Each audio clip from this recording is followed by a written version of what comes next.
अस्सलाम वालेकुम दोस्तों, कैसे हैं आप सब। दोस्तों इस वीडियो में हम आपको बताने जा रहे हैं कि हमारी डेली लाइफ में इस्तेमाल होने वाली फूड प्रोडक्ट्स और कुछ बेहद जरूरी चीजें जिनको आखिर फैक्ट्री में किस तरह से तैयार किया जाता है। तो चलिए दोस्तों शुरू करते हैं आज की हमारी ये video. Number 1, tomato ketchup making process.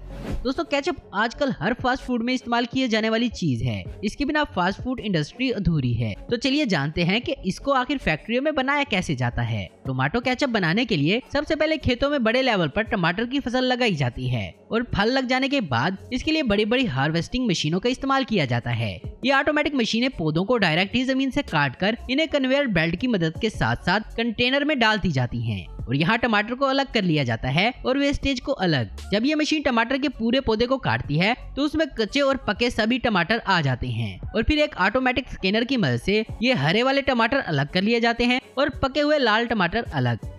इसके बाद इन टमाटरों को एक अलग कंटेनर में लोड किया जाता है। इसके बाद इन टमाटरों को टमाटो केचप बनाने वाली फैक्ट्रियों तक लाया जाता है। यहाँ इन सभी टमाटरों को एक बड़े पानी के कंटेनर में डाला जाता है और फिर इनको अच्छे से वॉश करने के बाद इन्हें कन्वेयर की मदद से आगे भेज दिया जाता है। इसके बाद इनको उबलते हुए पानी में डाला जाता है और इस उबलते हुए पानी में इन टमाटरों को काफी देर तक उबाला जाता है। जब इन टमाटरों की ऊपर वाली स्किन गलने लगती है तो फिर इन टमाटरों को इस गर्म पानी में से निकाल लिया जाता है और फिर इन्हें आगे भेज दिया जाता है, जहां एक ऑटोमेटिक मशीन की मदद से इन पर लगे छिलकों को उतार लिया जाता है। इसके बाद इनको वर्कर्स की एक टीम के पास भेजा जाता है, जहां पर इन टमाटरों की मैन्युअली छटाई होती है ताकि इनमें कोई बिना छीला हुआ टमाटर न रह जाए। इसके बाद इन्हें एक कन्वेयर में डालकर आगे एक मिक्सिंग मशीन तक पहुंचा दिया जाता है। यहाँ ये मशीनें इन टमाटरों को क्रश करके इनका सॉस बनाती हैं और यहीं पर इनमें कुछ जरूरी इंग्रेडिएंट्स मिला दिए जाते हैं जो कि इसके टेस्ट के साथ इसकी उम्र को भी बढ़ा देते हैं। Number 2, sugar making process. दोस्तों चीनी बनाने के लिए सबसे पहले खेतों में से गन्ने को काटा जाता है और फिर इन्हें ट्रकों में लोड करके शुगर मिलों तक लाया जाता है। इसके बाद इन गन्नों को एक कटिंग मशीन के नीचे रखा जाता है, जहां इन गन्नों को छोटे छोटे टुकड़ों में काट दिया जाता है। इसके बाद इन टुकड़ों को पानी के कंटेनर में डालकर धोया जाता है। अच्छी तरह से धोने के बाद इन गन्नों को एक क्रशिंग मशीन से गुजारा जाता है। यहाँ यह मशीन इन गन्नों को क्रश करते हुए छोटे छोटे टुकड़ों में बदल देती है। इसके बाद यह गन्ना बिल्कुल पतले पतले रेशों में तब्दील हो जाता है। फिर इस गन्ने को कन्वेयर की मदद से जूस निकालने वाली मशीन तक ले जाया जाता है। यहाँ इनको मल्टीपल रोलर्स के बीच से गुजारा जाता है, जहाँ अच्छे से इनका पूरा जूस निकाल लिया जाता है और फिर इस जूस को अलग कंटेनर में इकट्ठा कर लिया जाता है।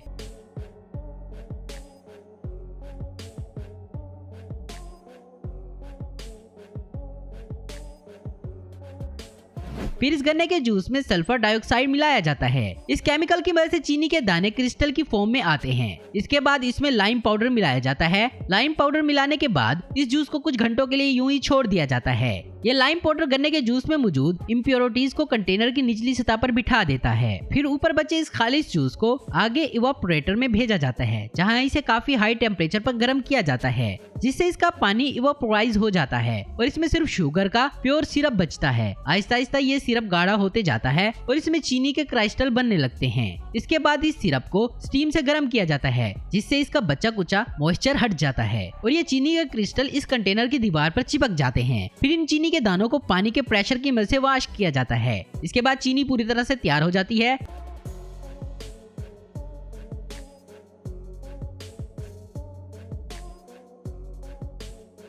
इसके बाद चीनी के दानों को अलग अलग छोटी और बड़ी छलनी से छान लिया जाता है और इस तरह इसमें से 2-3 अलग अलग साइज के चीनी के दाने तैयार हो जाते हैं और इस सब में सबसे बारीक वाला हिस्सा शुगर पाउडर बन जाता है। इसके बाद इन्हें पैक करके मार्केट में फरोख्त करने के लिए भेज दिया जाता है। Number 3, jaggery making process. Jaggery यानी कि गुड़ बनाने का प्रोसेस भी तकरीबन शुगर बनाने के प्रोसेस जैसा ही होता है। इसमें भी गन्नों को खेत से काटकर इन्हें ट्रक में लोड करके फैक्ट्रियों तक लाया जाता है या इन गन्नों को डायरेक्टली ही जूसर मशीन में डाल दिया जाता है, जहां इन गन्नों का जूस निकाल लिया जाता है। इसके बाद इन गन्नों के जूस को एक छलनी से छानते हुए एक अलग कंटेनर में जमा कर लिया जाता है और जूस निकालने के बाद गन्ने के छिलके को अलग जगह पर धूप में सुखा लिया जाता है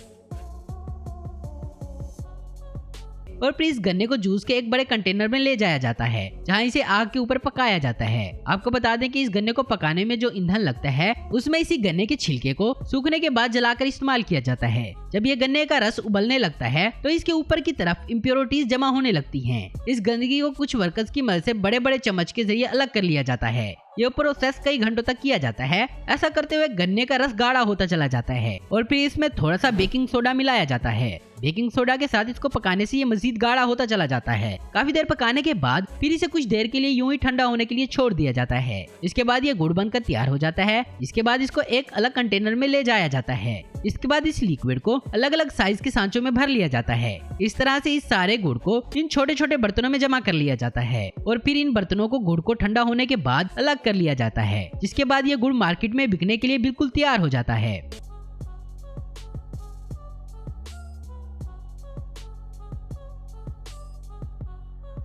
नंबर 4, हनी एक्सट्रैक्शन प्रोसेस।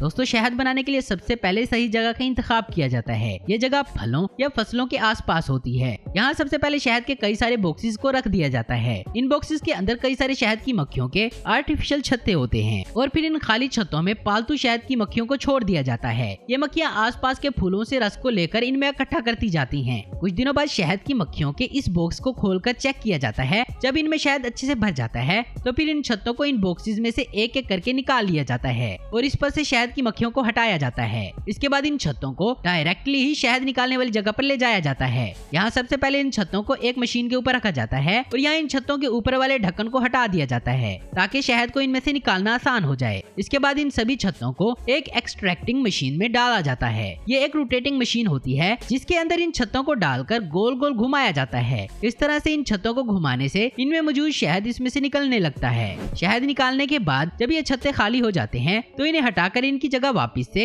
एक आर्टिफिशियल छत्ता लगा दिया जाता है और फिर इन्हें दोबारा से शहद इकट्ठा करने के लिए इन बॉक्सेस में लगा दिया जाता है। इसके बाद इकट्ठे हुए इस शहद को ऑटोमेटिक मशीन के जरिए अलग अलग कांच के जार में भरकर मार्केट में फरोख्त होने के लिए भेज दिया जाता है। तो दोस्तों, आज की वीडियो में बस इतना ही। उम्मीद करता हूँ दोस्तों आपको वीडियो पसंद आई होगी। ऐसी इन्फॉर्मेटिव और इंटरेस्टिंग वीडियो देखते रहने के लिए हमारे चैनल को जरूर सब्सक्राइब करें। अगर आपको हमारी वीडियो पसंद है तो इसे लाइक, कमेंट और शेयर करना मत भूलें। Thanks for watching.